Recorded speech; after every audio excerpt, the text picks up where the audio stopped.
And welcome back. In today's training, we're going to walk you through the offer negotiations process. So when you are listing a home and a buyer agent submits an offer through email and it comes through to you, it's a great day. So in this training, I'm going to show you exactly what you will do when that day happens. So jumping on in, here are the 5 things that we will cover today. We're going to talk about how do actual offers come in. So if you've never listed a home before or you've gotten an offer on a home, we're going to walk you through that. We'll talk about communicating with the buyer's agent and how important that is in the process. As far as negotiations, number 3, understanding who has the leverage, because leverage will drive all negotiations. Number 4, how to get the best deal for your client and ensuring that you actually get the deal done. And then lastly, we'll talk about the bottom line purchase agreement process. So how do offers come in? So when you list a home and an offer and a buyer agent wants to submit an offer, well, maybe you've written an offer too, but the offer gets emailed to you. So here are all the documents that are required for a complete offer. And as the listing agent, you should not move forward in the process until you have all of these docs. So number 1, you are looking for a fully executed purchase agreement signed by the buyer, the agency disclosure, seller's disclosure, lead-based paint, a bill of sale, or the purchase agreement clearly articulating what personal property and attachments are staying with the home, a copy of the buyer's earnest money deposit check, and the buyer's pre-approval letter. Those are all the documents necessary for you as the listing agent to have a complete offer. You should not be presenting an offer to your client unless you have all of those documents in hand. Communicating with the buyer's agent. So this is huge, right? So especially in a seller's market, and really for that matter, any market, whether you're in a buyer's market or a neutral market or a seller's market, you want to ensure that you are communicating with the buyer's agent at a high level, because you want to be known in the marketplace for a great agent to work with when they submit offers. So as soon as an offer comes in, you want to confirm receipt with the buyer's agent that you've received their offer, because that's, I mean, if you've ever been on the buying side submitting an offer, I mean, that's really the first pedal, is ensuring that the listing agent has your offer. So number 1, you want to confirm receipt as soon as you can. And then number 2, you want to give the buyer agent an idea when you'll be presenting the offer to your seller so that they can in return update their client, who you know probably from a buyer side are on pins and needles truly waiting to hear back on their offer. Okay, so now I'm going to get into leverage and who has it, because like I said before, leverage is the number 1 driver in negotiating. So now that we have an offer, what do we do?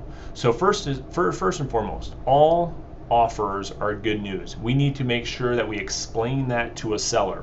Why are all offers good news? Well, all offers are good news regardless of the offer details, because we have a buyer who is interested enough in the home to go through the entire offer process, getting pre-approved by a lender, writing a check to their agent, signing all the documentation.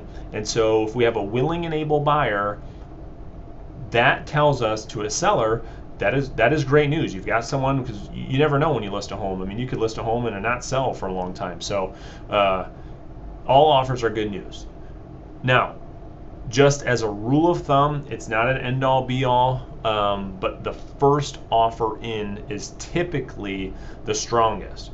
And why do I say that? Or why it's not me saying that. That's just been true forever. And the reason why is the offer strength is directly correlated with the amount of time a home has been on the market.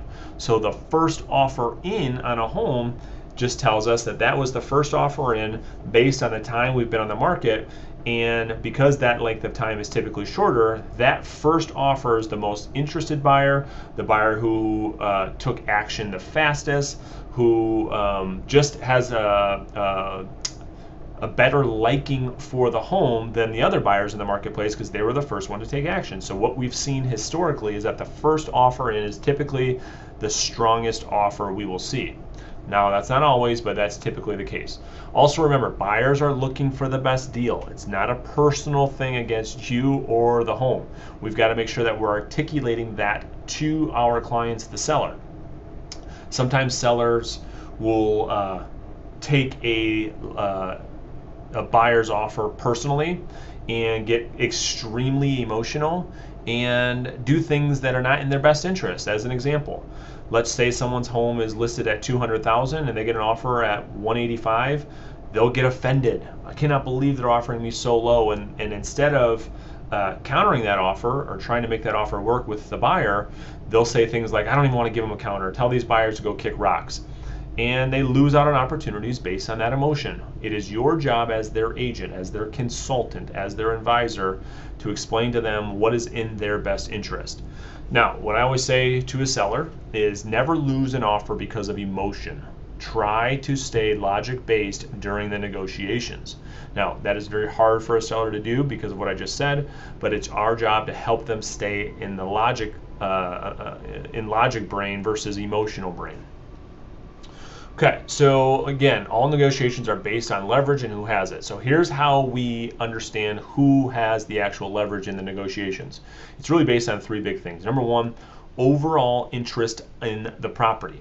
So when you list a home and you have a ton of interest in the property, the seller and you as a listing agent will have more leverage than the buyer's agent. And it's the exact opposite if you list a home and there is no interest in the property. Then that leverage then goes to the buyer because the seller starts to be a little bit more flexible because of the lack of interest in their home. Number two, how many offers are currently on the table, right? It just makes sense. If you have a bunch of offers on the table, of course you, the listing agent, and the seller has a lot of leverage with offers.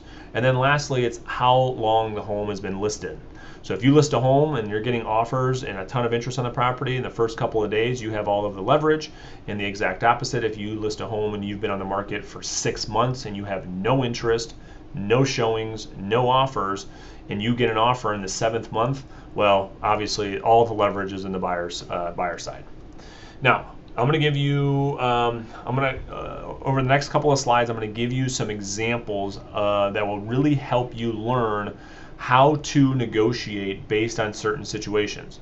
So just like kind of how we talked about, right? If your leverage is high as the listing agent representing the seller, you can be more aggressive with negotiating and counter offers. And obviously on the flip side, if your leverage is low based on the three things we just talked about, then you have to be more flexible in order to get the home sold. This is where I said earlier, there's a fine line between negotiating what's best for the seller and getting the home sold. Because sometimes we can get caught up in, well, that's not the best for the seller.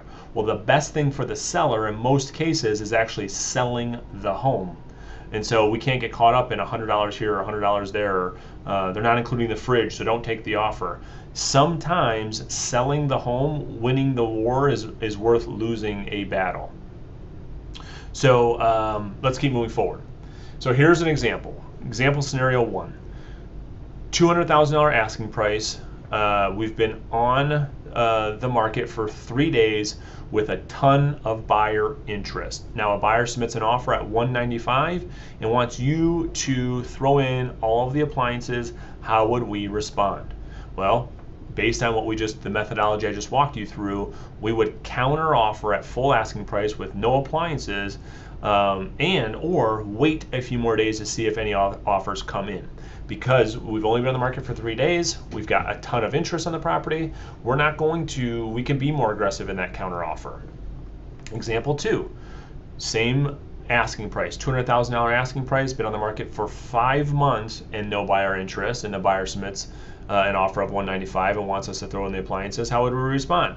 Well, most likely we would probably accept that offer as we don't have any leverage, and selling the home for $5,000 off the asking price after being off the market for 5 months is probably a good deal for the seller, and the seller should really consider moving forward with that offer.